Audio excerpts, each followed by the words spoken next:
Hello बच्चों। चलो जी, हम अपना नेक्स्ट वन रिवीजन का स्टार्ट कर रहे हैं बच्चों यहाँ पर। और आज हम एक नया चैप्टर रिवाइज हम स्टार्ट करेंगे जिसका नाम है बच्चों सेल ऑफ गुड्स एक्ट 1930। बच्चों अब यहाँ पर ना जो आपके चैप्टर रिमेनिंग रह गए इन रिवीजन के, जैसे sale of goods act, Indian partnership act, तो बच्चों सबसे अच्छी बात पता है क्या है, इन चैप्टर से आपके जो क्वेश्चंस आते हैं वो जनरली डायरेक्ट क्वेश्चन आते हैं। लेकिन फिर भी मैंने कुछ केसेस के पॉइंट ऑफ व्यू से यहाँ पे कुछ क्वेश्चंस बनाए हुए हैं जिससे आप उसको रिवाइज भी यहाँ पर कर सकते हो। ठीक है बच्चों, यहाँ पर तो जिसमें हम अब स्टार्ट करेंगे बच्चों यहाँ पर that the sale of goods act. बहुत इजी चैप्टर है बच्चों यहाँ पे। और मुझे पता है कि बहुत सारे बच्चे इस चैप्टर से डरते हैं, क्योंकि मैंने जो जर्नली रिव्यू लिया है ना बच्चों का, वो डरते हैं। जबकि इतना डिफिकल्ट चैप्टर नहीं है बच्चों, यहाँ पे आपको बहुत अच्छे तरीके से इसको कंप्लीट करना है। और मैं आपको यहाँ पे पूरा का पूरा चैप्टर आपको रिवाइज कराऊंगा। लेकिन हाँ, ये पूरा चैप्टर एक ही क्लास में रिवाइज करना इम्पॉसिबल है। इम्पॉसिबल बच्चों, पॉसिबल तो है, लेकिन आप जो उसको रीड करोगे तो फिर आपको प्रॉब्लम आ जाएगी। तो इसलिए बच्चों यहाँ पर मैंने इस चैप्टर को दो पार्ट्स में इसको डिवाइड करूंगा। पहले पार्ट में मैं आपको यूनिट 1 और यूनिट 2 आपको करवाऊंगा बच्चों।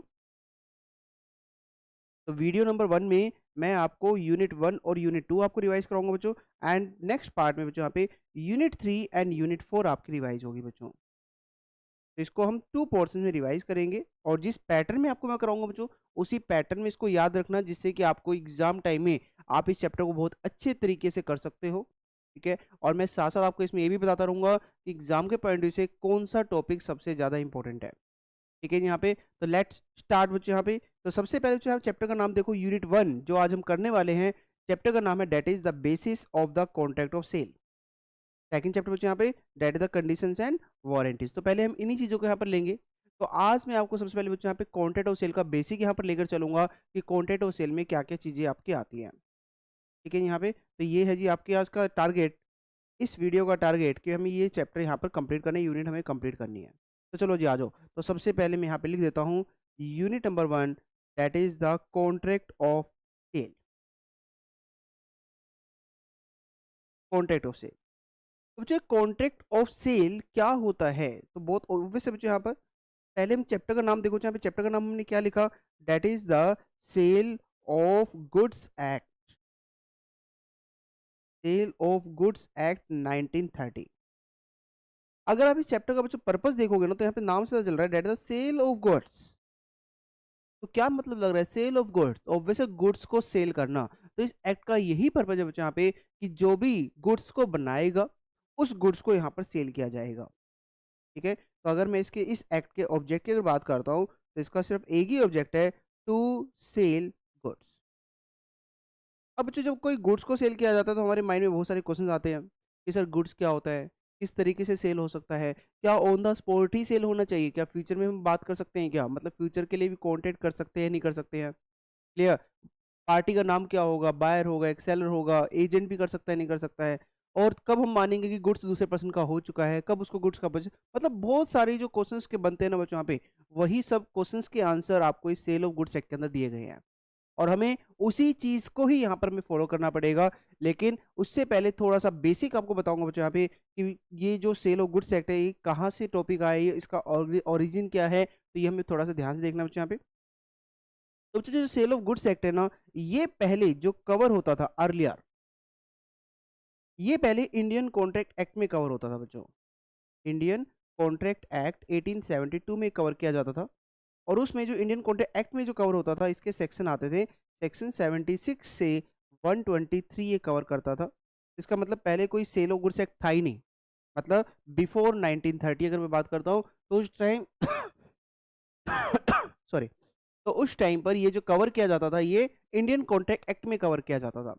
ठीक है, और इसके बाद बच्चों यहाँ पे क्या हुआ, इन सेक्शंस को यहाँ से रिमूव कर दिया गया। और रिमूव करके उन्होंने क्या किया, ये कब रिमूव किया गया बच्चों यहाँ पे, 1 जुलाई 1930 को। और 1930 को रिमूव करके ये एक्ट यहाँ पे प्रॉपर वे से बना दिया गया, जिसका नाम क्या रखा गया बच्चों यहाँ पे, सेल ऑफ गुड्स एक्ट 1930। और अब तभी से हम इसके एक अलग से आइडेंटिटी लेके चलेंगे। अब इसको हम इंडियन कॉन्ट्रैक्ट एक्ट का पार्ट नहीं मानते हैं। ठीक है, तो इसके लिए अलग प्रोविजन यहाँ पर चलते हैं। और दूसरी बात बच्चों यहाँ पर, ये जो सेल ऑफ गुड्स एक्ट है ये पूरे इंडिया में एप्लीकेबल होता है, applies to all of India. पहले एक्सक्लूडिंग जम्मू एंड कश्मीर होता था, लेकिन अब ये पूरे इंडिया में एप्लीकेबल होता है, सेल ऑफ गुड्स एक्ट 1930। 1930। तो दैट्स योर बेसिक कि भाई इसके अंदर सेल ऑफ गुड्स एक्ट का बेसिक क्या है बच्चों यहाँ पे। अब बच्चों यहाँ पर अब बात करते हैं सेल, है ना, तो यहाँ पर उसी के रिगार्डिंग तो बात करने आए हैं सर, सेल। तो बच्चों सेम थिंग इस पूरे चैप्टर में क्या काम, सेल की बात करेंगे, तो इसका मतलब जो भी पार्टी होगी उनको कॉन्टेक्ट करना पड़ेगा, कॉन्टेक्ट ऑफ सेल करना पड़ेगा, कॉन्टेक्ट ऑफ सेल करना पड़ेगा।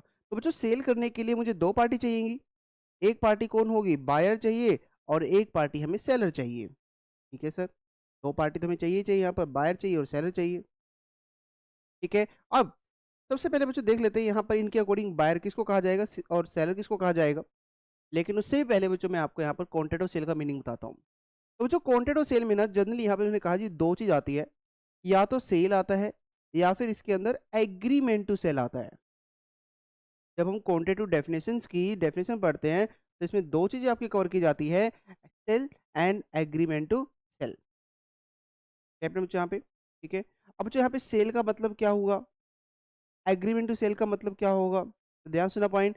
सेल का मतलब है कि जब हम किसी गुड्स की ओनरशिप, किसी गुड्स की ओनरशिप इमीडिएटली ट्रांसफर कर देते हैं, transfer ownership of the goods immediately, on the spot आप गुड्स को लेकर आ गए, तो उस केस में उसको क्या बोलेंगे बच्चों यहाँ पे, डेट द सेल।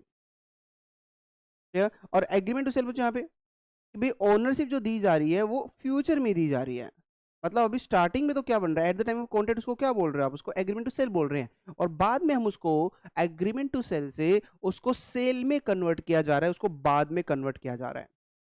रिपीट में यहाँ पे, तो that's the meaning of sale and second one agreement to sale. Clear में यहाँ पर, तो दैट्स योर पॉइंट। अब इसी अकॉर्डिंग यहाँ पे देखते हैं कि बायर कौन है, सेलर कौन है। तो देखो बच्चों, बायर या तो अभी जो इमीडिएटली खरीद रहा है, सेल के अकॉर्डिंग बताया गया, या फिर जो फ्यूचर में खरीदने की बात कर रहा है, that's called agrees to buy. बहुत सिंपल डेफिनेशन बच्चों यहाँ पे क्या दी गई है बायर की, कि buyer means any person who buys और एग्रीज टू बाय। बच्चों मैं इस डायग्राम से, छोटा सा डायग्राम इसी तरीके से बना रहे हैं जिससे आपको ये सारी चीज़ के अकॉर्डिंग रिवाइज हो जाएंगी, क्या क्या चीज़ के अंदर आती है। तो बायर कौन सा पर्सन होता है, जो गुड्स को खरीद रहा है, या तो बाइस ऑन द स्पॉट खरीद रहा है, या फिर एग्रीज टू बाय कि हम फ्यूचर में खरीदने की बात कर रहे हैं। सेम थी बच्चों सेलर में कैसे लिखेंगे, seller means any person who sell, या तो अभी इमीडिएटली सेल कर रहे हैं, और agrees to sell. Same language आ गई ना मुझे यहाँ पे, कि जो या तो अभी गुड्स को बेच रहा है या फिर फ्यूचर में गुड्स को बेचने की बात कर रहा है, तो दैट्स मीन उसको यहाँ पर सेलर कहा जाएगा। तो इजी पॉइंट है बच्चों यहाँ पर, तो दैट्स योर पॉइंट जो आपको फॉलो करना है यहाँ पे, कि कॉन्ट्रैक्ट ऑफ सेल में क्या क्या चीज़ आपके आती है, that the sale and second one agreement to sale यहाँ पर कवर किया जाएगा। क्या पॉइंट बच्चों यहाँ पर, ठीक है। तो दैट्स योर पॉइंट कि इसमें क्या क्या चीज़ आपकी आ रही है। लेकिन अभी बच्चों स्टोरी कंप्लीट नहीं हुई है। अभी जो बच्चों बायर है ये गुड्स यहाँ पे दे रहा है, सॉरी गुड्स ले रहा है, किससे गुड्स ले रहा है बच्चों यहाँ पे, वो सेलर से गुड्स ले रहा है। ठीक है, क्या ले रहा है बच्चों यहाँ पे, गुड्स। तो बच्चों गुड्स क्या होता है ये भी आपको इस पे पूरा डिफाइन किया गया है कि गुड्स को हम क्या बोलते हैं यहाँ पे। तो ये डेफिनेशन बहुत इंपॉर्टेंट है बच्चों, यहाँ पे एग्जाम में पूछा जा सकता है कि what is the meaning of goods, what are the types of goods. इसको बहुत अच्छे से देखना बच्चों, यहाँ पे मैं इसको कवर कर रहा हूँ यहाँ पे डेफिनेशन को साथ साथ में। ठीक है, तो बच्चों गुड्स का मतलब यहाँ पे क्या बताया गया, goods means, goods means every kind, every kind of movable property. Language देख रहा हूँ यहाँ पे क्या लिखा गया, कि हर एक तरह की जितनी भी मूवेबल प्रॉपर्टी होगी उसको यहाँ पर गुड्स कहा जाएगा, every kind of movable property. ठीक है, अब इसके साथ साथ बच्चों यहाँ पे जो बताया गया कि भाई ठीक है जी हर एक तरह की मूवेबल प्रॉपर्टी आएगी, लेकिन कुछ मूवेबल प्रॉपर्टी ऐसी है जिसको हम गुड्स नहीं मानेंगे। मतलब एक्सक्लूड का मतलब क्या होगा बच्चे यहाँ पे, कि कुछ ऐसी गुड्स आएंगे, कुछ ऐसी मूवेबल प्रॉपर्टी आएगी जिसको हम यहाँ पर गुड्स मानकर नहीं चलेंगे। और बच्चों जो एक्सक्लूड में आएगा उन्होंने सिर्फ दो चीजें यहाँ पर बताई है जिसको कभी भी आप गुड्स नहीं मानोगे, और वो कौन कौन सी आएगी बच्चों यहाँ पे, फर्स्ट वन मनी, मनी जो आप ऑर्डिनरी कोर्स में यूज करते हो आज के टाइम में, कि जैसे कोई गुड्स खरीदते हो उसके बदले जो पैसे देते हो, तो उस पैसे को कभी गुड्स नहीं कहा जाएगा। और बच्चों उसके पीछे रीजन क्या है, अगर मैं मनी को भी गुड्स कहूंगा तो इसका मतलब तो आप गुड्स के बदले गुड्स खरीद रहे हो। आपने भी उसको गुड्स दे दिया, फिर आप उससे भी गुड्स ले लिया आपने, फिर तो आपने बार्टर सिस्टम एप्लीकेबल कर दिया, जबकि इंडिया में तो बार्टर सिस्टम खत्म हो चुका है। तो इसलिए उन्होंने साफ-साफ यहाँ पे बता दिया कि मनी को कभी भी गुड्स क्रिएट नहीं किया जाएगा, उसको गुड्स ट्रीट नहीं किया जाएगा। क्या बच्चों यहाँ पर? चलो जी, आ जाओ सेकंड वन क्या बताया गया बच्चों यहाँ पे? That is the actionable claim. Like बच्चों इसमें जो आता है कि भई कोई ऐसा डॉक्यूमेंट जिसके ब्याह पर एक क्रेडिटर डेटर से पैसा माँग सकता है। जैसे बच्चों आपने नाम सुना होगा bill of exchange, promissory note, तो ये सब कौन से आते हैं बच्चों यहाँ पे? That is the actionable claim में वो आपके यहाँ पर आएँगे। तो बच्चों साफ-साफ उन्होंने वैसे तो कहा इन जनरल सारे के सारे मूवेबल प्रॉपर्टी गुड्स है, लेकिन सिर्फ 2 मूवेबल प्रॉपर्टी को उन्होंने गुड्स कहने से मना कर दिया। Number 1 money and number 2 actionable claims. ठीक है बच्चों यहाँ पे? अब इंक्लूड बच्चों यहाँ पे क्या कहेंगे? इंक्लूड में उसने कहा कि अगर मान लो कोई चीज़ हम यहाँ पे ले लेते हैं, कोई ग्रास, क्रॉप्स या फिर कोई एनीथिंग जो लैंड के साथ अटैच है। अब बच्चों आपने इमोबल को नाम तो सुना होगा। इमोबल किसको बोलते हैं? जो लैंड के साथ अटैच होती है। अब इसको मैं गुड्स मानूंगा नहीं मानूंगा तो इसके ऊपर भी डिपेंड करता है। तो एग्जाम में अगर आपने खाली इतना लिख दिया ना कि ग्रोस क्रॉप्स को उसको भी गुड्स मानेंगे तो गलत हो जाएगा बच्चों। आपको इसके साथ क्या लिखना पड़ेगा?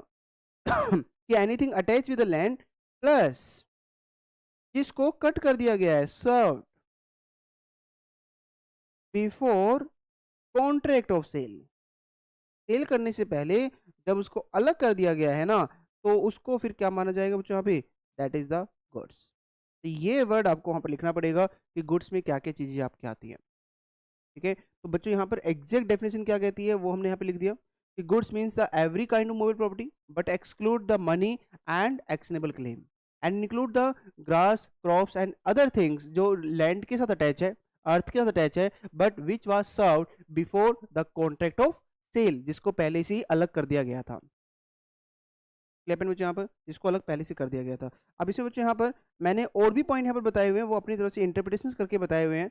तो यहाँ पर आप लिख सकते हो और भी पॉइंट, जैसे पॉइंट नंबर 2 बच्चों यहाँ पे मैंने मनी को मना किया, लेकिन अगर मान लो बच्चों कोई ऐसी करेंसी है जो आज के टाइम में यूज होती नहीं है, जो पुराने राजाओं की स्टोरी, पुराने राजाओं की कोई ओल्ड करेंसी थी, तो वो तो आज के टाइम में गुड्स मान सकते हैं। क्यों? क्योंकि उसको हम आज के टाइम में ऑर्डिनरी कोर्स में यूज नहीं कर सकते कोई गुड्स खरीदने के लिए, तो उसको हम वहाँ पर गुड्स कह सकते हैं। ठीक है, तो उसने कहा जी कोई अगर ओल्ड मनी या ओल्ड करेंसी या ओल्ड कॉइन्स कुछ भी अगर होते हैं तो उसको मैं गुड्स ट्रीट कर सकता हूँ। क्यों? क्योंकि ये मनी की में आपके नहीं आएंगे।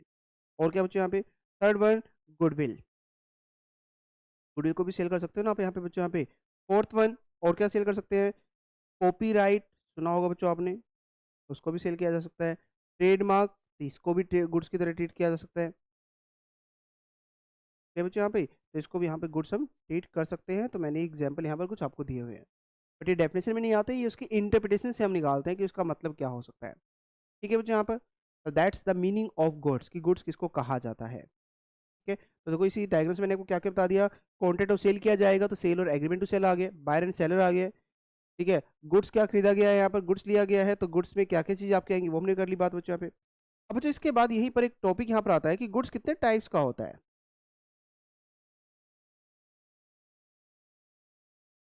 टाइप्स ऑफ गुड्स, कि जो गुड्स लिया जा रहा है वो गुड्स कितने टाइप्स का आपका होता है। तो बच्चों यहाँ पे जो गुड्स होता है ना, इन्होंने इसको अलग अलग डिवाइड किया है, तो जिसमें फर्स्ट वन यहाँ पर आता है that's called the existing goods. Existing goods, तो बच्चों नाम से पता चला that's called the existing. Existing कि जिस टाइम मैं कॉन्टेक्ट कर रहा हूँ उस टाइम वो गुड्स एग्जिस्ट करता है, सेलर के पास है, सेलर के पास उसकी ओनरशिप है, तो that's called the meaning of existing goods. Clear? तो बच्चों देखो यहाँ पे क्या बताया गया कि एग्जिस्टिंग गुड्स का मतलब क्या लेंगे हम, कि जो गुड्स एग्जिस्ट करता है, एग्जिस्ट करता है at the time of contract of sale, at the time of contract of sale, this is called the existing goods. में यहाँ पे उसको यहाँ पर एग्जिस्टिंग गुड्स कहा जाएगा।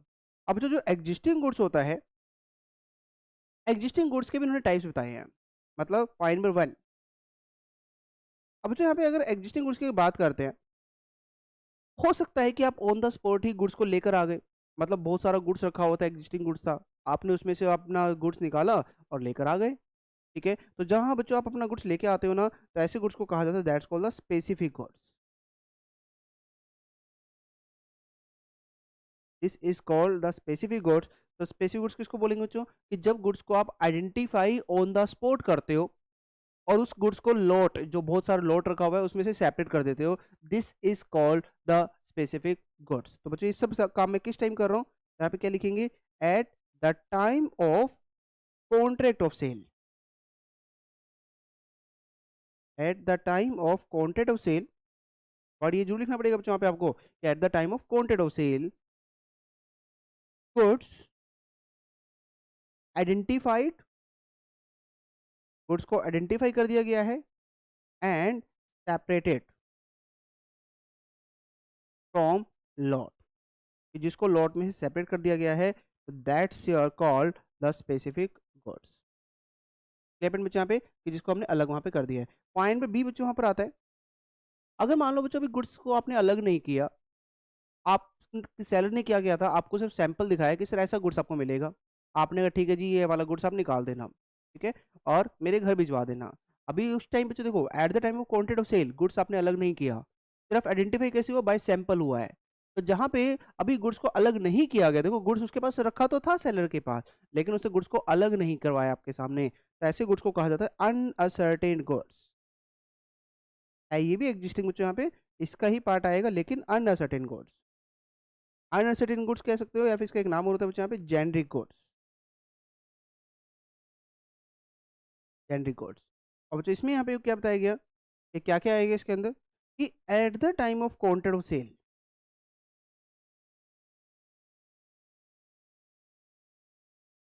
Eight the time of contract of sale जो गुड्स है आइडेंटिफाई किया जाता है, आइडेंटिफाइड बाय सैंपल, सैंपल से किया जाएगा, not separated from lot,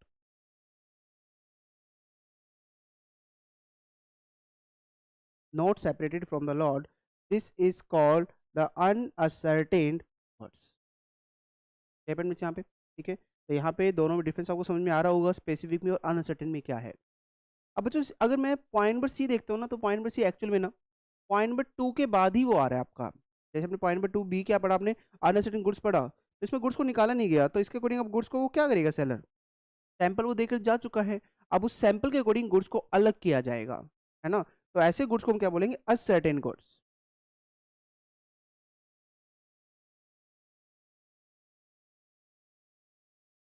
ascertain goods. और जो असर्टेन गुड्स में क्या आएगा आपका यहाँ पे, अब at the time of quantity of sale तो सिर्फ क्या कर दिया गया, सिर्फ सैंपल ले लिया गया है, लेकिन गुड्स को अलग नहीं किया गया था।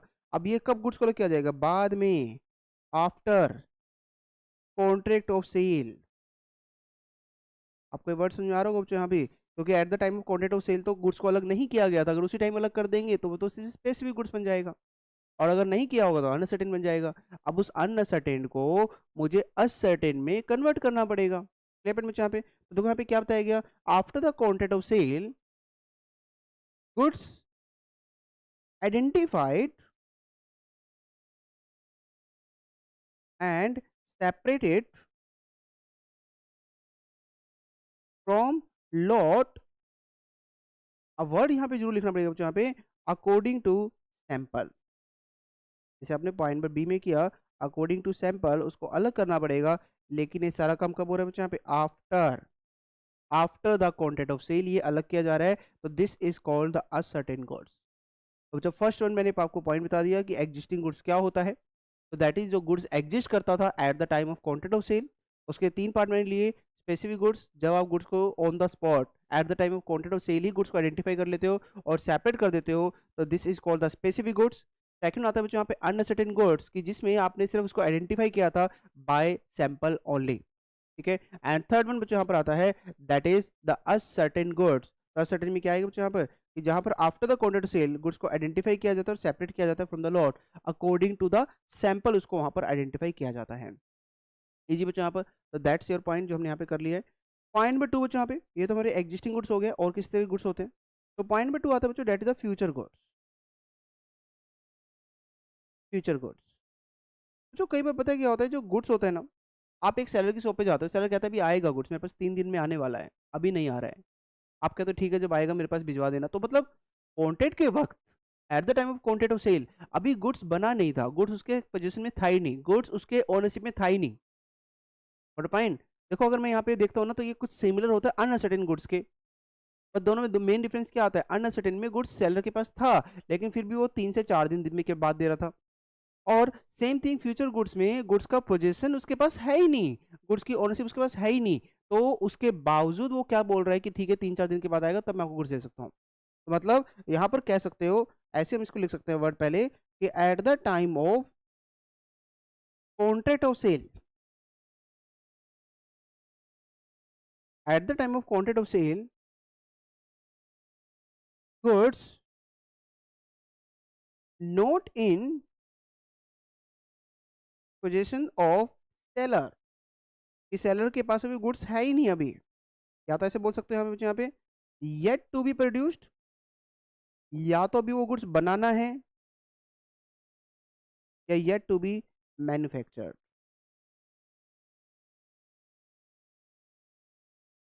यहाँ पे तो येट टू बी प्रोड्यूस या येट टू बी मैन्युफैक्चर, किस गुड्स को बनाना है, this is called the future goods. यहाँ पे this is called the future goods. Next बच्चों यहाँ पे पॉइंट नंबर 3, और पॉइंट नंबर 3 बच्चों यहाँ पे गुड्स लिया गया, that's called the contingent goods. Contingent goods, अब ये कॉन्टिजेंट किसको कहते हैं सर? आपने याद है बच्चे टॉपिक किया था कॉन्टिजेंट के नाम से, कॉन्टिजेंट कॉन्ट्रैक्ट, मतलब वहां पे जो याद है राइस एक शिप के ऊपर डिपेंड थे, वेरी गुड, याद है ना? तो बच्चों जब आप शिप के ऊपर वो डिपेंड होते थे कि शिप आएगा तो राइस मिलेगा, तो बच्चों वही गुड्स यहाँ पर लिया गया है। तो सिंपल कह सकते हैं कि जो गुड्स है, अगर वो डिपेंड करता है, डिपेंड्स ऑन हैपनिंग और नॉन हैपनिंग, हैपनिंग और the non happening of uncertain event, अगर वो अनसर्टेन इवेंट पे डिपेंड करता है, तो this is called the contingent goods, उसको हम कॉन्टिजेंट गुड्स यहाँ पर कह सकते हैं। कैप्टन बच्चों यहाँ पे तो ये 3 तरह के गुड्स होते हैं बच्चों यहाँ पे, existing goods, future goods and contingent goods. Existing goods के भी 3 टाइप्स होते हैं, specific goods, uncertain goods and ascertain goods.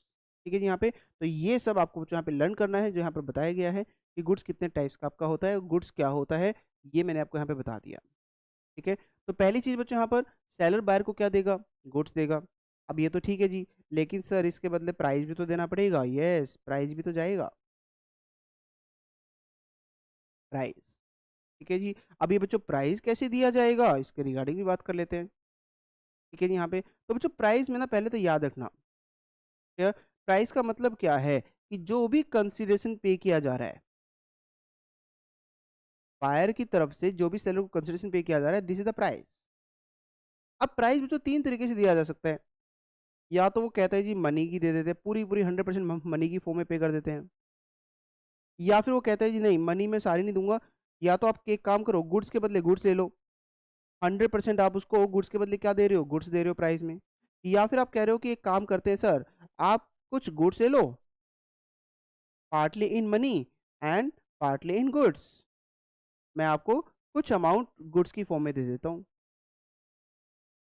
Goods की मतलब जो इन काइंड वो दे रहा है। अब मुझे यहाँ चेक करना है बच्चों, यहाँ पे कौन कौन सा कंसेशन वैलिड माना जाएगा। तो याद रखना बच्चों यहाँ पे, अगर पूरा पूरा पैसा कैश में दिया जा रहा है तो अलाउड है, अगर वो partly in money and partly in goods दिया जा रहा है ये भी अलाउड है, लेकिन अगर आप गुड्स के बदले गुड्स दोगे तो ये सेल ऑफ गुड्स एक्ट इसको कभी भी अलाउड नहीं करता। मतलब ये प्योरली आपका एक बार्टर सिस्टम हो गया है, और इंडिया में बार्टर सिस्टम अलाउड नहीं होता है। पता है ना आपको बार्टर सिस्टम, कि जहां पर गुड्स के बदले में गुड्स दिया जाता है, तो वो इंडिया में यहाँ पर अलाउड नहीं होगा। तो आपको यहाँ पर या तो पूरा पूरा पैसा मनी की फॉर्म में देना है, या फिर आप partly in goods and partly in money कर सकते हो, ये आपको अलाउड यहाँ पर किया गया है। ठीक, लेकिन बच्चों ये तो चलो ठीक है। साथ में आपको लॉ में यहाँ पर ये भी बताया गया कि प्राइस को कैलकुलेट कैसे किया जाएगा, कैलकुलेशन ऑफ प्राइस।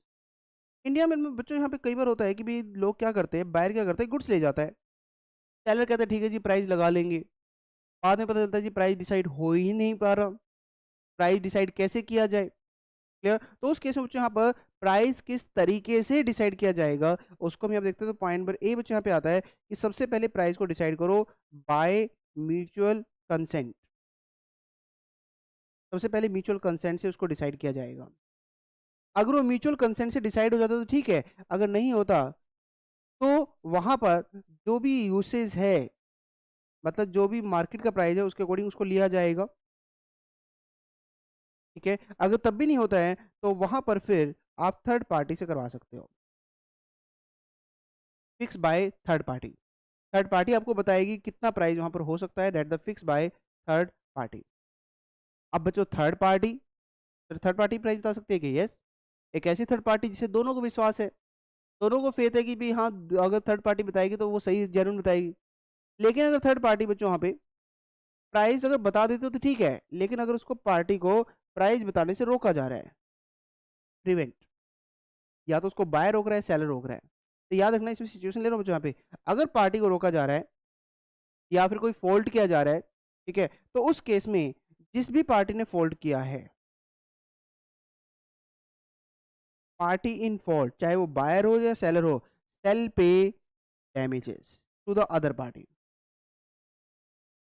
ठीक है बच्चों, यहाँ पे तो वो एक डैमेजेस वहां पर पे किया जाएगा। तो दैट्स योर पॉइंट जो यहाँ पे साफ साफ बता दिया गया है। ठीक है, सेकंड पॉइंट बच्चों यहाँ पे, अगर पार्टी मान लो थर्ड पार्टी वाकई ही प्राइस नहीं बता पा रही, अनेबल टू फिक्स प्राइस, अगर पार्टी प्राइस बता ही नहीं पा रही तो क्या करें। तो बच्चों याद रखना, अगर पार्टी प्राइस नहीं बता पा रही है तो हम चेक करेंगे, वैसे तो इन जनरल क्या रखेंगे, इन जनरल जो कॉन्टेक्ट हुआ था वो वॉइड हो जाएगा।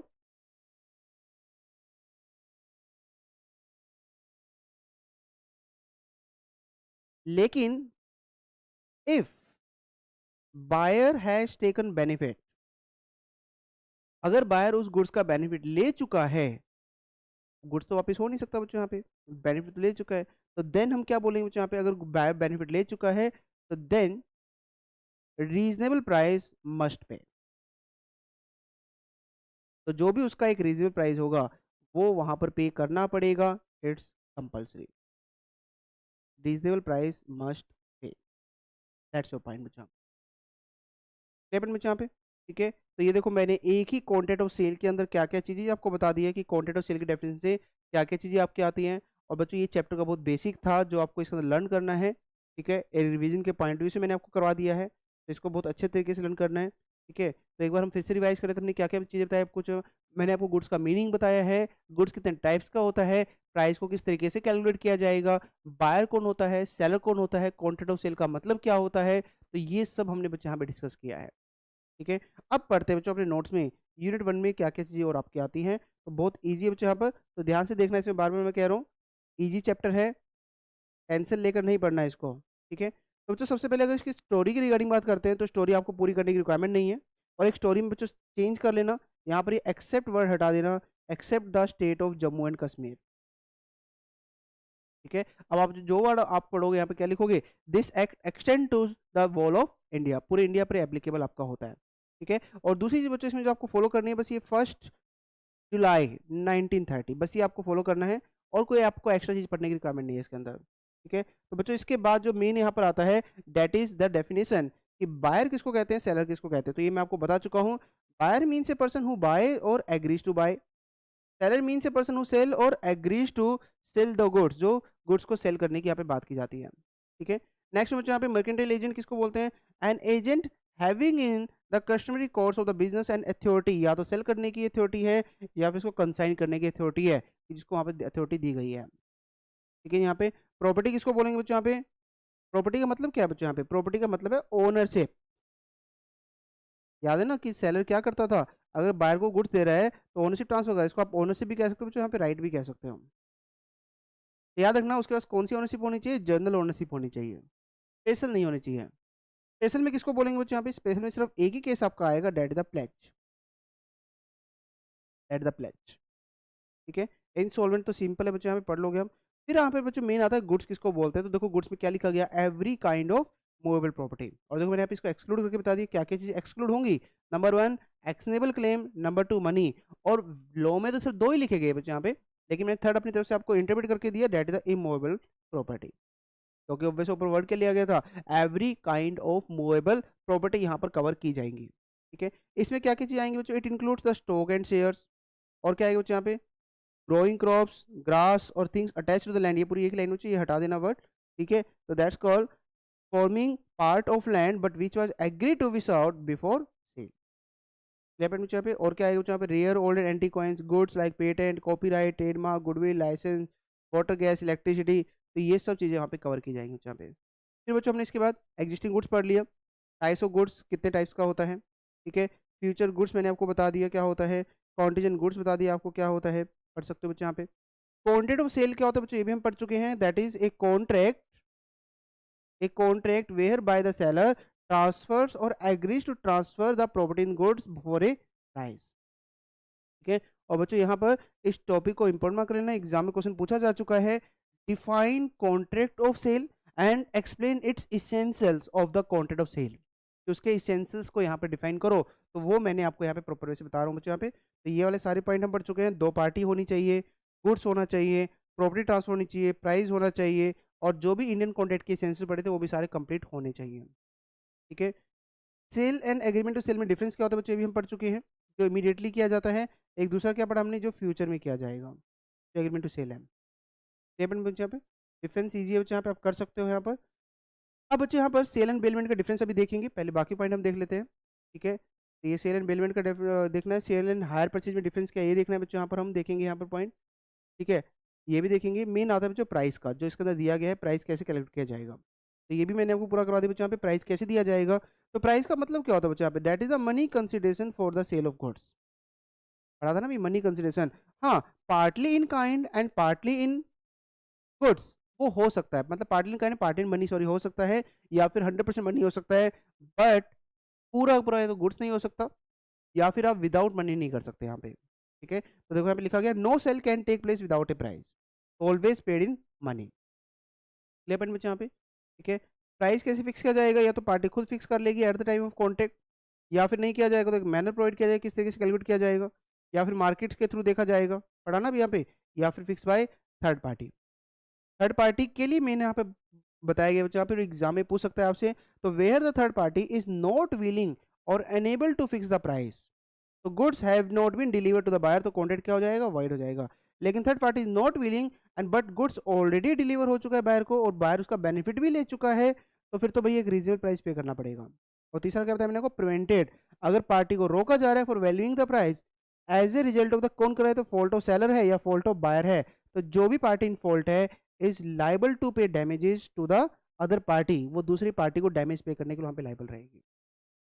क्लियर पॉइंट बच्चों यहाँ पे। तो यूनिट 1 में बच्चों बहुत इजी पॉइंट ये दिए गए थे आपको, जो इसके अकॉर्डिंग आपको फॉलो करने हैं। तो मैंने एक ही डायग्राम में आपको ये सारे पॉइंट आपको कवर करवा दिए। अब इसमें देखो जो छोटे छोटे टॉपिक आपके रह गए यहाँ पर, सेल आप पढ़ चुके हो, तो यहाँ पर सबसे पहले मैं आपको जो बताने वाला हूँ, सेल और बेलमेंट में डिफरेंस क्या होता है, ये भी बच्चों इंपॉर्टेंट है। डिफरेंस इसके 3 डिफरेंस बहुत इंपॉर्टेंट है। Sale and agreement to sale, sale and bailment, and sale and the hire purchase agreement. तो ये 3 डिफरेंस आपको इसका तो बहुत अच्छे तरीके से करके जाने हैं। तो सेल हम वर्ड पढ़ चुके हैं बच्चों, सेल क्या होता है। बेलमेंट मैं आपको बता रहा हूँ बेलमेंट क्या होगा, और फिर आप उसके अकॉर्डिंग डिफरेंस उसको क्रिएट कर सकते हो। ठीक है जी यहाँ पे, तो चलो जी आ जाओ, तो हम यहाँ पर करते हैं सेल क्या होगा और बेलमेंट क्या होगा। ठीक है, तो दैट इज बेलमेंट। तो मैं आपको बेलमेंट बताता हूँ कि बेलमेंट क्या होता है।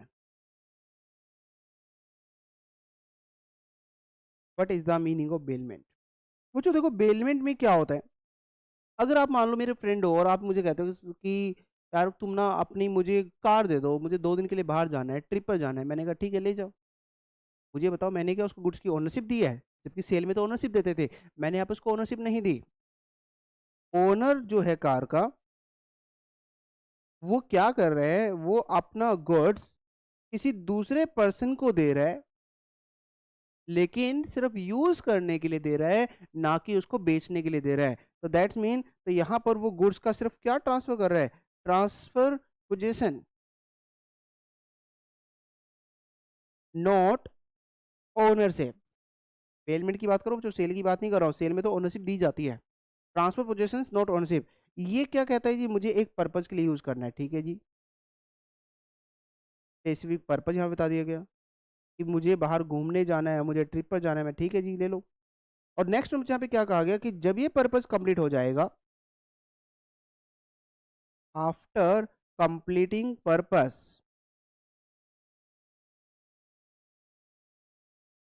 After completing purpose goods must return, किसको वापस करना पड़ेगा, उसके ओनर को ये वापस करना पड़ेगा। तो याद रखना बच्चों, जहां पर ये तीनों कंडीशन सेटिस्फाई हो जाएंगी ना, फर्स्ट वन पोजेशन ट्रांसफर किया जा रहा है, सेकंड वन एक स्पेसिफिक पर्पस के लिए किया जाएगा, और जब ये पर्पस कंप्लीट हो जाएगा तो goods must return.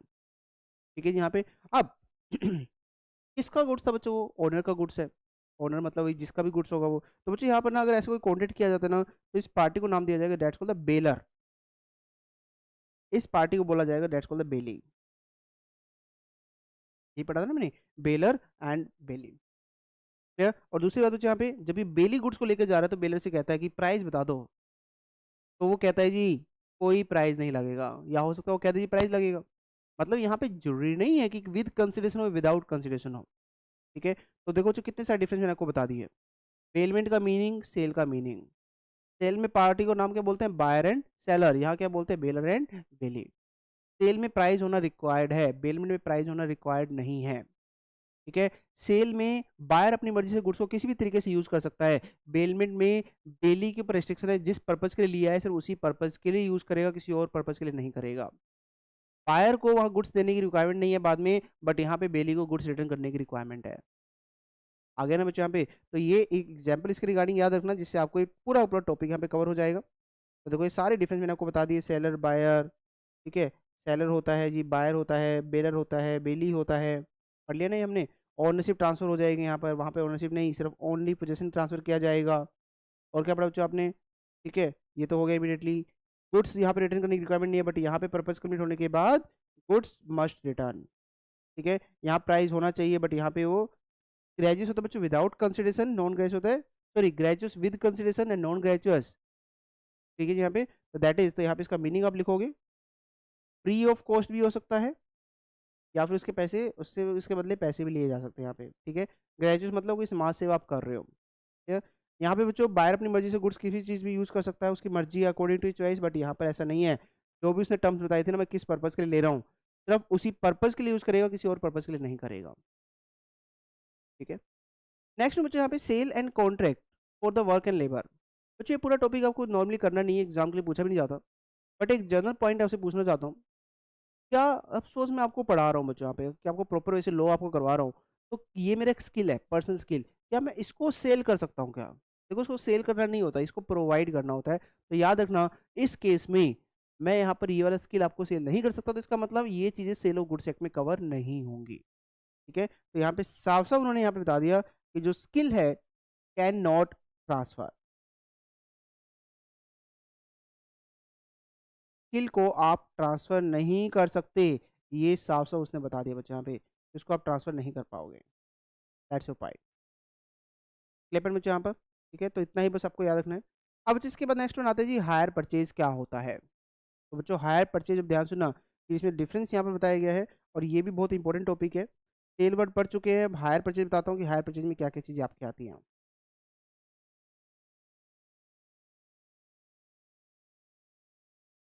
Hire purchase बच्चों एक एग्जाम्पल लेते हैं। मान लो आप एक कंपनी के पास गए, ये कंपनी है जी सेलर, आप हो mister X, you are the buyer. आप इस कंपनी से कोई गुड्स की कहते हो जी, आप ना मुझे कुछ गुड्स ट्रांसफर कर दो, लेकिन पैसे अभी नहीं दे पाऊंगा। ठीक है। आप मुझे गुड्स दे दो, बट पैसे अभी नहीं आएंगे। तो उस केस में क्या होता है, ठीक है जी, इंस्टॉलमेंट रेडी कर दी जाती है,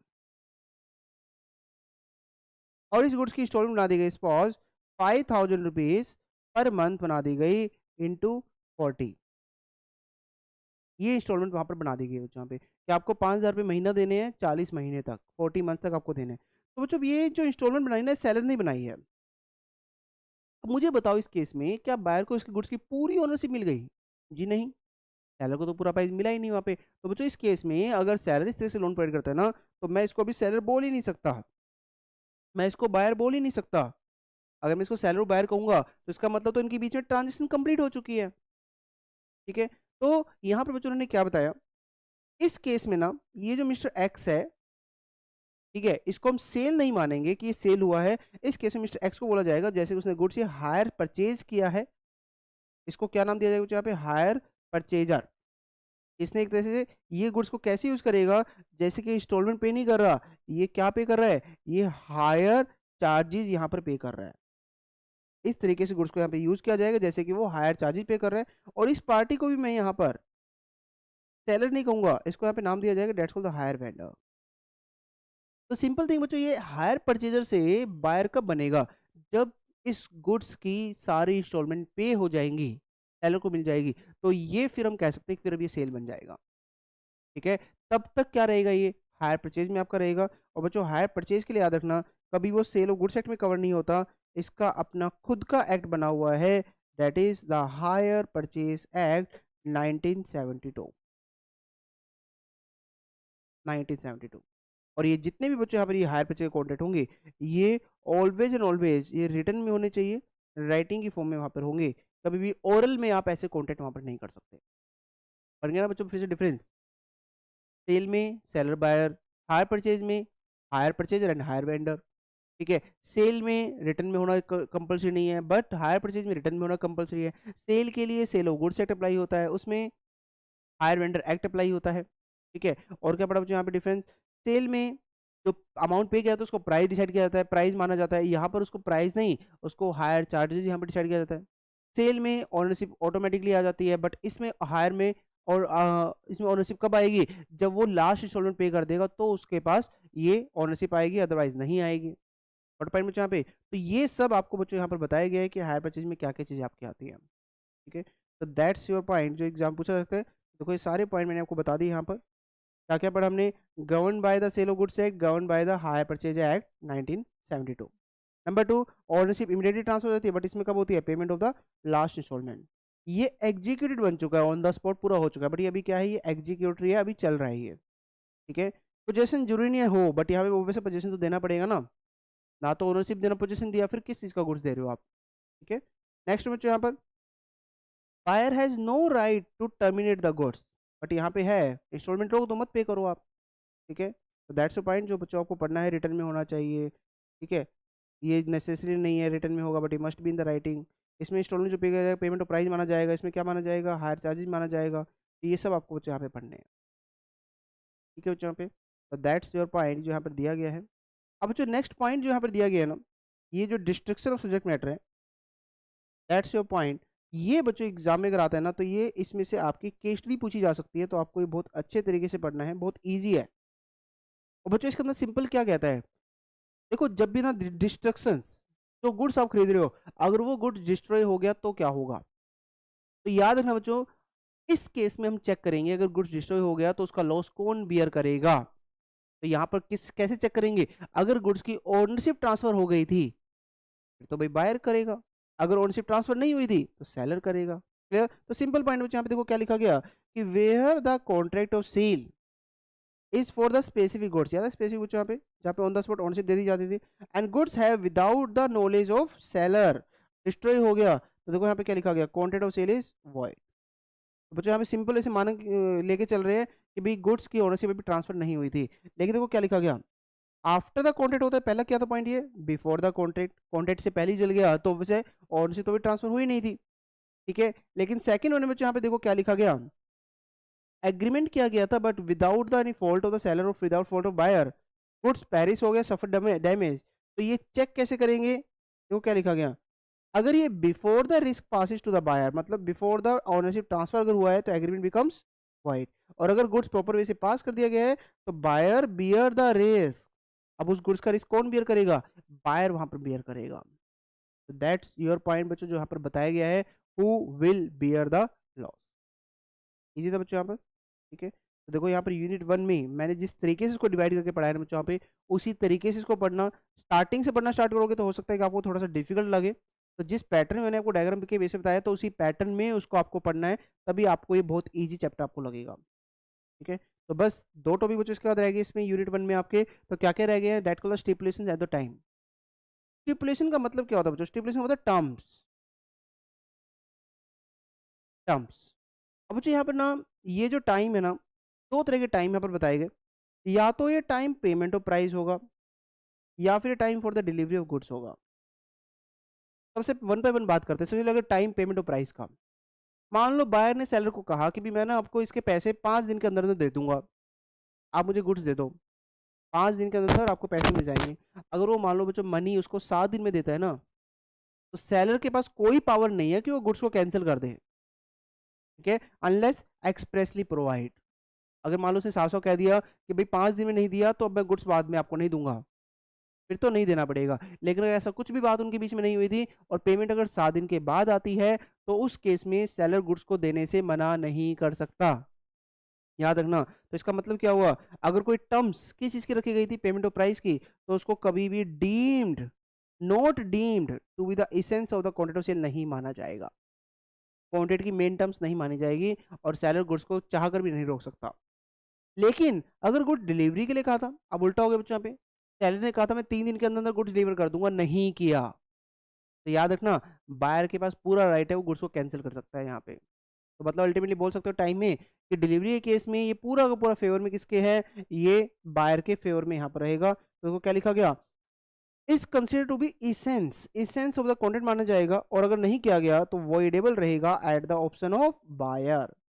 बायर के लिए वॉइडेबल ऑप्शन रहेगा, उसकी मर्जी है, वो एक्सेप्ट करना चाहे कर सकता है, नहीं करना चाहे तो नहीं करे, ठीक है। लेकिन अगर time for payment of the price जो है, तो वहां पर बायर अगर लेट करता है तो सेलर के पास कोई राइट नहीं है। लेकिन अगर डिलीवरी ऑफ द गुड्स है तो वहां पर बायर के पास पूरा राइट है कि गुड्स लेने से मना कर सकता है। ये पॉइंट बच्चों यहाँ पे, ठीक है, बहुत इजी था ना। नेक्स्ट पॉइंट बच्चों यहाँ पे आ रहा है, that's called the document of title. ये एक नया पॉइंट बच्चों यहाँ पे, डॉक्यूमेंट ऑफ टाइटल। और डॉक्यूमेंट ऑफ टाइटल का मतलब क्या होता है बच्चों यहाँ पे, सेलर है और सेलर ने गुड्स बायर को ना दे के एक ट्रांसपोर्ट एजेंसी को दिया है। अब ट्रांसपोर्ट एजेंसी किसको मिलने वाला है, बायर को मिलने वाला है। तो मतलब सेलर की तरफ से गुड्स चला गया, और सेलर ने क्या किया, जो ट्रांसपोर्ट एजेंसी की तरफ से जो डॉक्यूमेंट मिले थे, वो डॉक्यूमेंट इसको ट्रांसफर कर दिए। अभी गुड्स नहीं मिला है बायर को, सिर्फ उस डॉक्यूमेंट मिला है उसको। तो इसका मतलब क्या हुआ, जैसे उसको डॉक्यूमेंट मिले तो उसका मतलब क्या हुआ, उसके पास राइट आ चुका है कि वो ट्रांसपोर्ट एजेंसी से गुड्स को ले सकता है। यही हो गया ना बच्चों यहाँ पे। तो बच्चों याद रखना, इस डॉक्यूमेंट को ही हम क्या बोलते हैं, that's called the document of title. देखो यहाँ पे क्या लिखा गया, is a written document that is treated in the regular course of the business as an adequate evidence that the person in possession of the documents is entitled to receive, hold or dispose of the document and right to transfer or receive the goods represented। इसके जो नाम क्या क्या होते हैं, अगर आप ship के थ्रू भेजते हो तो बिल ऑफ लैडिंग, रेलवे के थ्रू भेजते हो तो रेलवे रिसिप्ट, वेयर हाउस में रखते हो तो वेयर हाउस रिसिप्ट, इस तरह के नाम इसको क्या बोला जाता है बच्चों यहाँ पर, that's called the document of title, उसको यहाँ पर कहा जाएगा।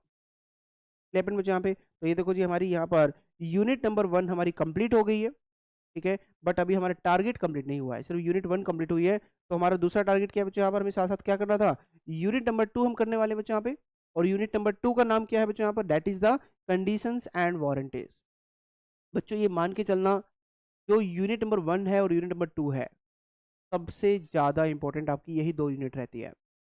और अगर इन दोनों में कंपेरिजन करूँ तो उससे भी ज्यादा इंपॉर्टेंट आपकी यूनिट नंबर 2 है। यूनिट 1 और 2 में भी अगर हम कंपैरिजन करते हैं तो यूनिट 2 सबसे ज़्यादा इंपॉर्टेंट है। तो इसको बहुत अच्छे से देखना है, चैप्टर बहुत इजी रहेगा यहाँ पे, ठीक है। और फटाफट मैं आपको इसको पूरा रिवाइज करा दूंगा कि यूनिट 2 में क्या क्या चीज़ें आपकी आती हैं, ठीक है। तो मुझे देखो यहाँ पे वर्ड आता है, that's called the conditions and the warranties.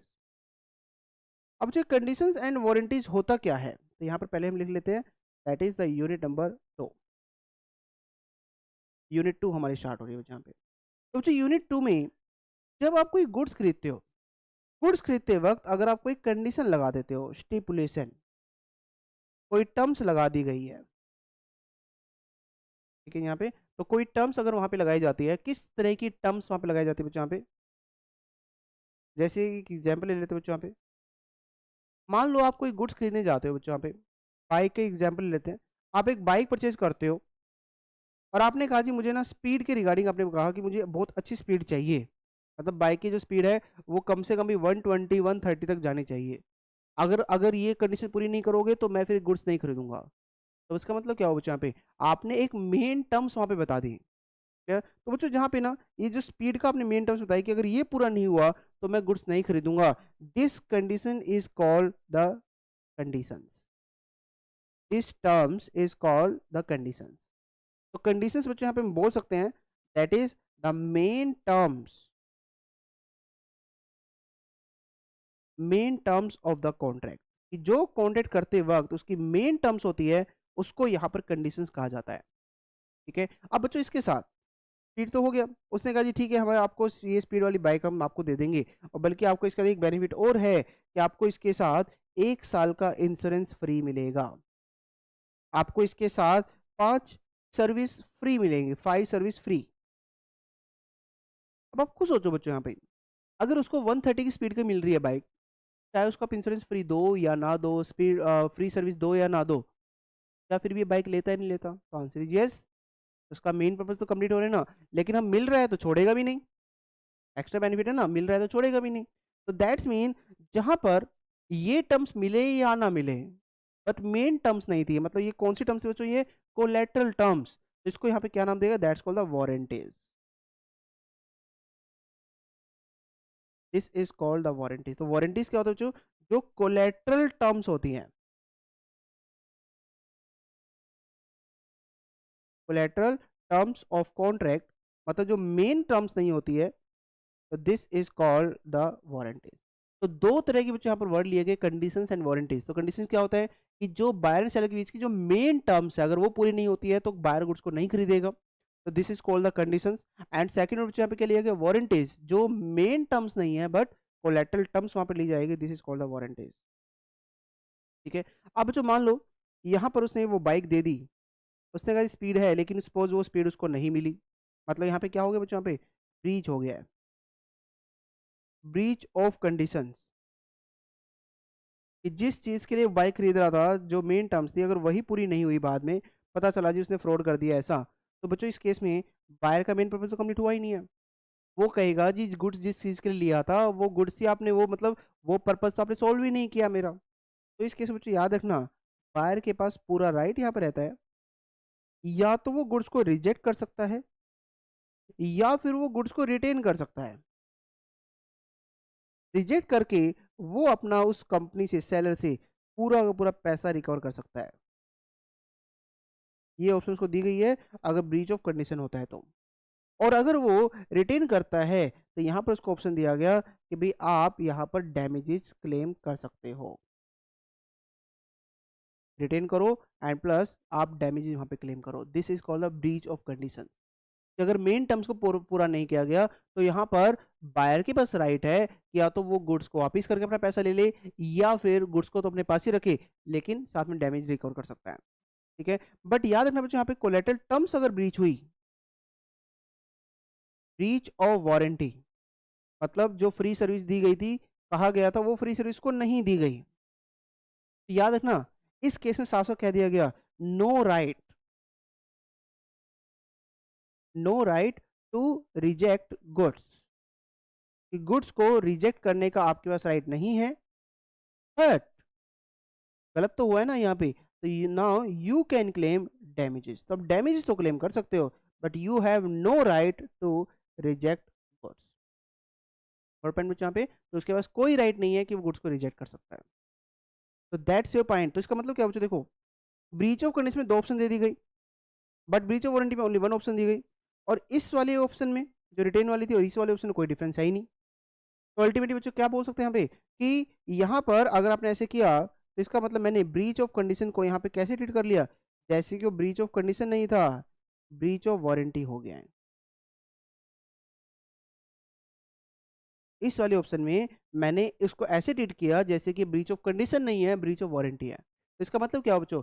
Breach of condition को ब्रीच ऑफ वारंटी ट्रीट किया जा सकता है, बट ब्रीच ऑफ वारंटी को ब्रीच ऑफ कंडीशन ट्रीट नहीं किया जा सकता। डेपेंड बच्चों यहाँ पे, तो ये वर्ड आपको समझ में आ गया होगा कि इसका मतलब क्या है यहाँ पे। तो दैट्स योर पॉइंट जो यहाँ पे बताया गया है बच्चों यहाँ पे। ठीक है जी यहाँ पे, हाँ जी। अब इसके बाद बच्चों जो कंडीशन एंड वारंटीज होते हैं, ये भी 2 तरह के होते हैं। ठीक है, फर्स्ट वन होता है एक्सप्रेस, सेकंड होता है implied. Express and the implied. Express का मतलब जो बच्चों भी देखा ना, जैसे बाइक की स्पीड प्रॉपर्ली वैसे बता दिया था। ठीक है, तो इसका मतलब जो साफ साफ वो बता रहा है कि मुझे क्या टर्म्स चाहिए, this is called the express condition. ठीक है, तो इसको यहाँ क्या बोला गया बच्चों यहाँ पे? दैट्स कॉल्ड जो एक्सप्रेसली प्रोवाइड इन कॉन्ट्रैक्ट, जो आपने कॉन्ट्रैक्ट में साफ साफ बता दिया था कि मेन टर्म्स क्या होनी चाहिए, ठीक है। बट जो इम्प्लाइड होती है बच्चों वहां पे, वो एक्सप्रेसली प्रोवाइड नहीं होती, नॉट एक्सप्रेसली प्रोवाइड, लेकिन still it is the main condition. अब सर ये ऐसी कैसी कंडीशन होती है कि मतलब जो बताई भी नहीं गई और वो प्रॉपर वे से हम क्या बोल रहे हैं फिर भी इम्प्लाइड मानी जा रही है, मतलब उसको फिर भी कंडीशन मान रहे हैं। तो बच्चों यही तो टॉपिक मेन है ना आपका इसके अंदर, जो हम यहाँ पर पढ़ने वाले हैं कि इम्प्लाइड कंडीशन में क्या क्या चीजें आपके यहाँ पर आएंगी, ठीक है। तो ये पढ़ेंगे अभी हम कि इम्प्लाइड कंडीशन में क्या आएगा। एक्सप्रेस में तो सिंपल थिंग है, सारा कुछ आएगा।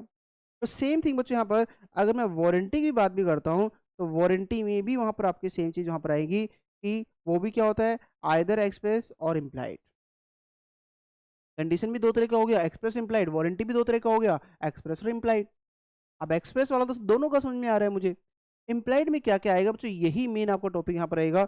और यही है जो टॉपिक मैं आपको कह रहा था ना, बार बार एग्जाम में पूछा जाता है, यही टॉपिक है बच्चों, ठीक है। तो बहुत ध्यान से देखना बच्चों यहाँ पे। तो फर्स्ट वन हम यहाँ पे टॉपिक कर रहे हैं, that's called implied conditions. Implied condition में क्या क्या चीजें आपके यहाँ पर कवर की जाएंगी। और बच्चों इम्प्लाइड कंडीशन में यहाँ पे जो टॉपिक बताया गया फर्स्ट वन आता है, that's called condition as to title.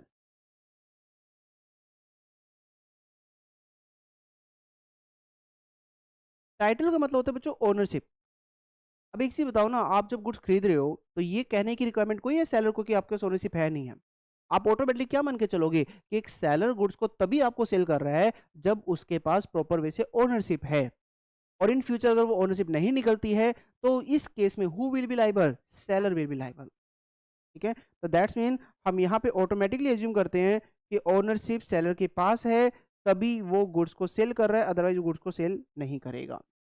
That's the first point यहाँ पे, condition as to title.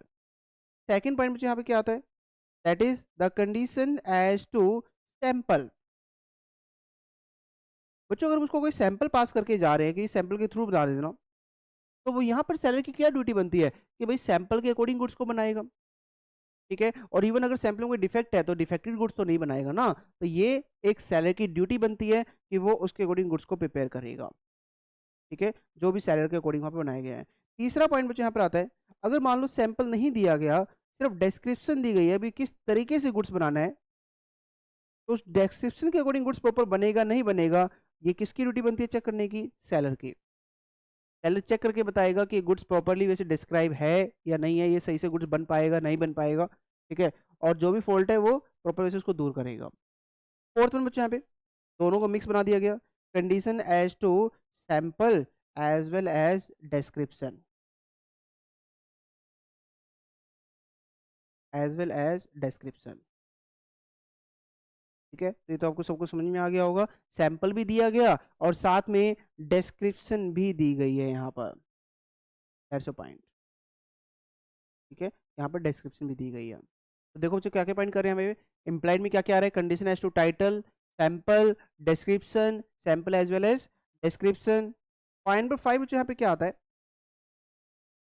Condition as to मर्चेंटेबिलिटी।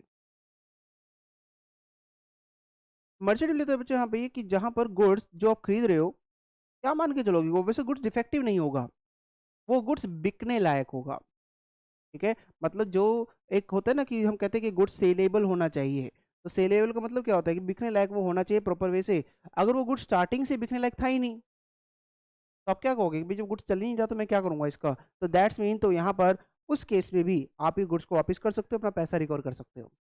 Next मुझे यहाँ पे condition as to, condition as to that is the quality और फिटनेस। ये point बच्चों बहुत इंपॉर्टेंट है, क्वालिटी और फिटनेस। और देखो क्वालिटी और फिटनेस बच्चों यहाँ पे क्या कहता है, अगर आप एक बायर सेलर के स्किल्स पर डिपेंड है, एक बायर अगर सेलर के स्किल पे डिपेंड है, अगर वो कहता है कि आप बताओ कि अच्छा गुड्स क्या होता है, और वो गुड्स अगर प्रॉपर से ऐसा नहीं निकलता बच्चों वहाँ पे, तो भी हम सेलर को वहाँ पर लाइबल बता सकते हैं कि भाई हम किस पर डिपेंड थे, सेलर के स्किल पर वहाँ पर डिपेंड थे, ठीक है बच्चों यहाँ पे। एंड पॉइंट नंबर 7 यहाँ पे आता है, कंडीशन एज टू वॉलसमनेस। बच्चों याद रखना है जो वॉलसमनेस का पॉइंट है ना, ये सिर्फ ओनली ओनली एक चीज़ ही पर आपका एप्लीकेबल होगा, जो ईटेबल थिंग्स होती हैं, सिर्फ वहाँ पर ही एप्लीकेबल होगा। और आप क्या मान के चलते हो कि कोई भी अगर आप ईटेबल थिंग्स खरीदते हो तो ऑलवेज एंड ऑलवेज वो आपको फ्रेश मिलेगी, ठीक है? आपको बिल्कुल वो फ्रेश होगी, अगर वो फ्रेश नहीं है तो आप उसी टाइम पे गुड्स को वापस करके उससे वापस ले सकते हो। ओके, तो दैट्स योर पॉइंट बच्चों यहाँ पर। तो ये 7 पॉइंट यहाँ पर बताए गए हैं कि क्या-क्या आपके इम्प्लाइड कंडीशन में आएंगे।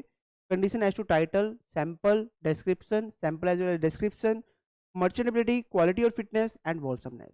दैट्स योर पॉइंट बच्चों, जो यहाँ पर डिफाइन किया गया है कि इसके अंदर क्या-क्या चीज़ें आपकी आती हैं। ठीक है बच्चों यहाँ पर? क्लियर? अब सेम थिंग बच्चों यहाँ पर इम्प्लाइड वारंटी में क्या-क्या आएगा? बच्चे मेरे वाले नोट्स में बहुत अच्छे से लिखा हुआ है ये, तो आप वहाँ से आप बहुत अच्छे से इसको रीड कर सकते हो। यहाँ मैं जस्ट आपको रिवाइज़ करवा रहा हूँ कि आपने क्या-क्या चीज़ के अंदर की थी, ठीक है? तो प्रॉपर वे से आपको रिवाइज़ करना ही है। तो बच्चों इम्प्लॉइड वारंटी में यहाँ पे क्या-क्या आता है? फर्स्ट वन आता है यहाँ पर, अगर आप कोई गुड्स खरीदते हो तो बायर शुरू से क्या मानकर चलेगा कि गुड्स का पोजेसन कभी डिस्टर्ब नहीं होगा। देखो बच्चों, ओनरशिप डिस्टर्ब हुई तो इम्प्लॉइड कंडीशन में चली गई। बट अगर पोजेसन डिस्टर्ब हुआ तो वो किस में आएगा? वो आपका इम्प्लॉइड वारंटी में यहाँ पर आएगा। तो दैट्स कॉल्ड वारंटी। हम किस चीज़ की लेके चलते हैं? वारंटी इस चीज़ की लेकर चलते हैं कि हमारा पोजीशन कभी डिस्टर्ब नहीं होगा। That's called undisturbed position, undisturb position, ठीक है। सेकंड ऑप्शन यहाँ पे warranty as to free from charge. आप वहां पर मानकर चलते हो कि जो गुड्स वहां पर खरीदा जा रहा है, उस गुड्स का उस गुड्स पर सेलर ने कोई सिक्योरिटी नहीं रखी हुआ कहीं पे, सेलर ने उस गुड्स पे कभी लोन नहीं लिया हुआ है, आप ये मान के चलोगे, तो that's called free from encumbrance. और अगर ऐसा होता है तो who will be liable? Seller will be liable. ठीक है बच्चों यहाँ पे। एंड पॉइंट नंबर 3 बच्चों यहाँ पे वारंटी एज टू डिस्क्लोज, कि जब कोई गुड्स खरीदते हो और गुड्स अगर वो डेंजर नेचर का है, तो सेलर की ड्यूटी बनती है बायर को इन्फॉर्म करने की कि गुड्स आपको कैसे यूज करना है। Dangerous nature of the goods, ठीक है बच्चों यहाँ पे, dangerous nature of the goods.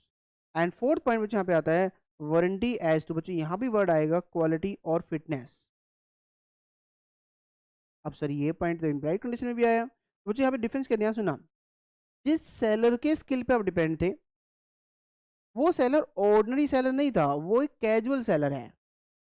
मतलब उसका यही एक्चुअल में काम नहीं था जो गुड्स आपको खरीदने के लिए वो कह रहे हैं, तो वो कैजुअल सेलर था। तो याद रखना, इस केस में आप उसको गुड्स तो वापस नहीं कर सकते, लेकिन डैमेज मांग सकते हो। बट अगर वो ऑर्डिनरी सेलर था, जिसका काम ही वही था, तो वो फिर किस में आएगा बच्चों? आपको आपका वो फिर इम्प्लाइड कंडीशन में उसको कवर किया जाएगा। तो ये बच्चों 4 पॉइंट यहाँ पर बताए गए हैं जो इम्प्लाइड वारंटी में आपके आएंगे। और एग्जाम में देखो 7 पॉइंट इम्प्लाइड कंडीशन के हो गए हैं, 4 पॉइंट इम्प्लाइड वारंटीज के हो गए हैं।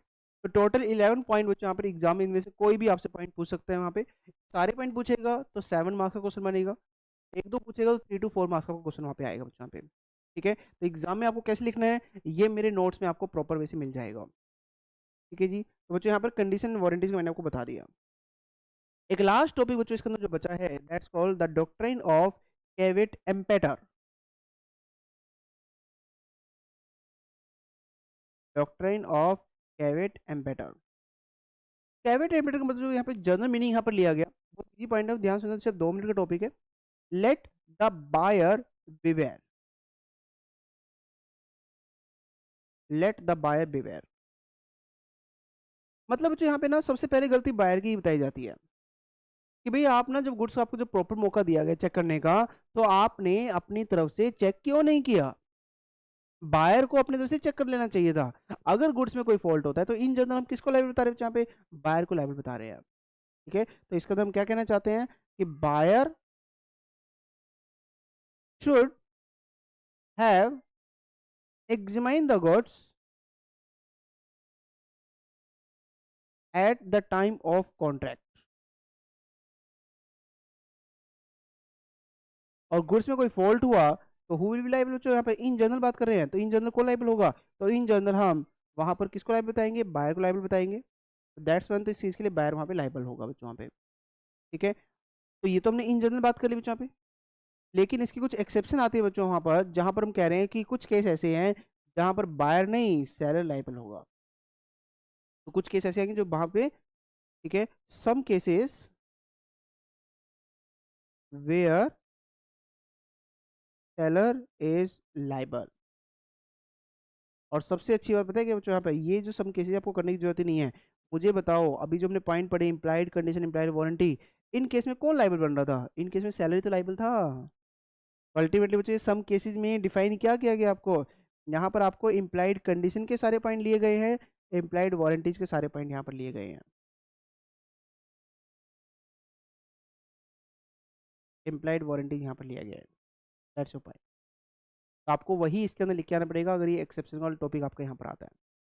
ओके, तो बच्चों जो यूनिट नंबर 2 है कंडीशन वारंटीज, उसमें 3 टॉपिक यहाँ पर डिफाइन किए गए थे, condition, warranties and doctrine of caveat emptor. तो चलो आप देखते हैं बच्चों, यहाँ पे नोट्स में रीड करते हैं क्या क्या चीज़ यहाँ पर किस तरीके से पढ़ना है। तो बच्चों ये जो टॉपिक आपको स्टार्ट करना है, ये टॉपिक आपका स्टार्ट होगा कंडीशन वारंटी से। तो कंडीशन से पढ़ोगे कि जो टर्म्स रखी गई है, from the very basis to the contract that is essential to the main purpose of the contract, तो this is called the condition. ठीक है, और इसमें बता दिया गया है अगर ये ब्रीच होता है तो पार्टी का पूरा राइट है, right to terminate the contract. ठीक है, तो कैंसिल करके वो रिफ्यूज कर सकता है, और अगर उसने प्राइस पहले पे कर दिया तो रिकवर द प्राइस, और साथ में वो क्या करेगा, साथ में डैमेज भी रिकवर कर सकता है। वारंटीज के लिए जो वर्ड आते हैं यहाँ पे collateral to the main purpose, main essential नहीं लेंगे, that is the collateral to the main purpose. और इसमें साफ साफ याद रखना, not right to reject the goods और not right to the terminate the contract, only right to claim the damages, सिर्फ डैमेज क्लेम करने का राइट है, कोई और राइट आपके पास नहीं रहेगा। ठीक है यहाँ पे, तो दैट्स योर पॉइंट। वो जो डिफरेंस पढ़ लेना यहाँ पे, ये एसेंशियल होता था, ये कोलेट्रल होता था। एग्रीड पार्टी के यहाँ पे राइट है टर्मिनेट करने का, बट यहाँ पे सिर्फ डैमेज लेने का राइट है, no right to terminate. Breach of condition को ब्रीच ऑफ वारंटी ट्रीट किया जा सकता है, बट ब्रीच ऑफ वारंटी को ब्रीच ऑफ कंडीशन ट्रीट नहीं किया जा सकता, तो मैंने आपको बता दिया बच्चों यहाँ पे। इसका बच्चों यहाँ पे इम्प्लाइड में पढ़ा हमने, फर्स्ट वन पढ़ चुके हैं, condition as to title, condition as to description, condition as to sample, sample as well as description. ठीक है, नेक्स्ट वन क्वालिटी और फिटनेस, मर्चेंटेबल क्वालिटी पढ़ना भी बच्चों में पे, एंड वॉलसमनेस। ठीक है, सेम थिंग बच्चों देखो इम्प्लाइड वारंटी में दिया गया आपको, warranty as to undisturb positions, warranty as to freedom from the encumbrance. Encumbrance होता है वही वही कि मान लो मैं कोई गुड्स लेता हूँ, गुड्स की वजह से मेरे पास है, बट मैं गुड्स किसी के पास एज ए सिक्योरिटी रखता हूँ, तो this is called the encumbrance, कि चार्ज क्रिएट कर दिया गया है वहाँ पे। Warranty as to disclose the dangerous nature and warranty as to quality fitness but by usage of trade, that's your point जो बच्चों यहाँ पर दिया गया है। एंड नेक्स्ट टॉपिक बच्चों यहाँ पे क्या दिया गया था, doctrine of caveat emptor, that the let the buyer beware, और इसके अंदर ये सारी चीज़ें बता दी गई है, मेन इसकी एक्सेप्शन आपको पढ़नी है। ऐसे देखो वही पॉइंट आ रहा है, क्वालिटी और फिटनेस आ गया बच्चों यहाँ पे पॉइंट। ठीक है, goods purchase in the patent brand name, description, merchantable quality, वही सारे पॉइंट लिए जाएंगे, जो sample, sample as well as description, trade usage पढ़े सारे पॉइंट इम्प्लाइड वारंटी के, बस वही सारे पॉइंट यहाँ पर आपके आ रहे हैं। तो दिस इज यूनिट नंबर 2 बच्चों यहाँ पर जो दी गई है। ठीक है, तो 2 यूनिट हमने यहाँ पे रिवाइज कर दी है, फर्स्ट वन इंट्रोडक्शन जिसमें हमने बेसिक वहाँ पे बात की थी, एंड सेकंड वन बच्चों यहाँ पर that is the conditions and warranties, और इसको बहुत अच्छे तरीके से करना बच्चों यहाँ पे। ये क्लास बहुत इंपॉर्टेंट है, ऐसा नहीं है कि बाकी भी इंपॉर्टेंट नहीं है, बट फर्स्ट 2 यूनिट सबसे ज़्यादा आपके इंपॉर्टेंट है। और अच्छी बात बताओ क्या बच्चों यहाँ पे मैंने क्या बताया आपको, इसमें से डायरेक्ट क्वेश्चन आपके यहाँ पर आते हैं। ओके बच्चों, यहीं तक भी आप करो, नेक्स्ट जो वीडियो मैं आपको बनाऊंगा उसमें हम नेक्स्ट रिवाइज हम क्लास बनाएंगे कि यूनिट नंबर, जिसमें हम यूनिट नंबर 3, यूनिट नंबर 4, ये दोनों मैं आपके कवर करवा दूंगा। ठीक है बच्चों, ओके बच्चों, बाय बाय।